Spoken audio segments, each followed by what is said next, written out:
पहुंचेगी पुलिस। नामजद आरोपी तैयब से रूबरू करवाया जाएगा और आमने सामने बिठा करके पूछताछ होगी। तो ब्यूटिशियन अनीता हत्याकांड में आज गुलामुद्दीन को लेकर के जोधपुर पुलिस पहुंचेगी। अब मुख्य आरोपी है हत्याकांड का गुलामुद्दीन, जिसको मुंबई में पकड़ा गया है। पिछले 5 दिनों से एडीसीपी निशांत भारद्वाज की टीम उसकी तलाश कर रही थी। 4 दिन से वो लोकेशन अपनी लगातार बदल रहा था, पुलिस को लगातार चकमा दे रहा था, लेकिन गुरुवार की शाम को जोधपुर पुलिस ने मुंबई पुलिस की मदद से उसको एक घर से दबोच लिया है। आज उसको जोधपुर लाया जाएगा। गुलामुद्दीन की पकड़ में आने के बाद पुलिस ने एक बार फिर से कई लोगों को हिरासत में ले लिया है। अब गुलामुद्दीन की पकड़ में आने से अनीता मर्डर केस की सभी अनसुलझी परतें खुलेंगी। हालांकि जोधपुर पुलिस की ओर से अभी तक इस मामले में कोई ऑफिशियल बयान जारी नहीं किया गया है। आपको यह भी बता दें कि अनीता मर्डर के बाद से गांगड़ा निवासी गुलामुद्दीन फरार चल रहा था। कुछ फोन लोकेशन के आधार पर जोधपुर वेस्ट के एडीसीपी निशांत भारद्वाज के नेतृत्व में टीम मुंबई गई थी और इसमें उनके साथ मुंबई वेस्ट के ज्वाइंट कमिश्नर सत्यनारायण चौधरी के निर्देशन में टीम ने गुलामुद्दीन को एक घर से गिरफ्तार किया है और जोधपुर पुलिस के हवाले कर दिया है। बताया जा रहा है कि जोधपुर पुलिस को मुंबई के एक सीसीटीवी फुटेज से गुलामुद्दीन का सुराग मिला। उस फोटो के आने के बाद जोधपुर और मुंबई पुलिस उसकी तलाश शुरू की। उसका पीछा करने के दौरान गुलामुद्दीन से 5 से ज़्यादा जगह उसने लोकेशन बदली।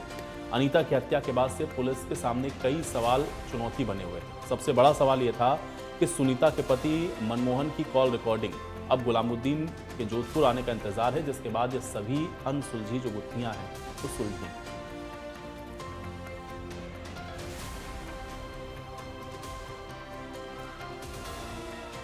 तो ब्यूटिशियन अनीता हत्याकांड के मामले में आज मुख्य आरोपी गुलामुद्दीन को जोधपुर लाया जा रहा है और आज कोर्ट में भी पेश किया जाएगा। आमने सामने आपको बता दें कि बिठा करके पूछताछ भी होनी है।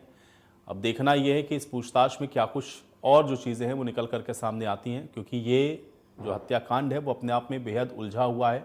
अब इसकी एक एक कड़ियाँ किस तरह से सुलझती हैं और जो नामजद आरोपी तैयब है उससे भी रूबरू करवाया जाएगा, क्योंकि आमने सामने बिठा करके गुलामुद्दीन और तैयब दोनों से पूछताछ होगी, जिसके बाद ये जो पूरा घटनाक्रम है वो साफ होगा कि आखिर ब्यूटिशियन अनीता की जो हत्या है वो किस कारण के चलते की गई है, क्योंकि मोटिव अभी तक इसका एकदम स्पष्ट नहीं हो सका है।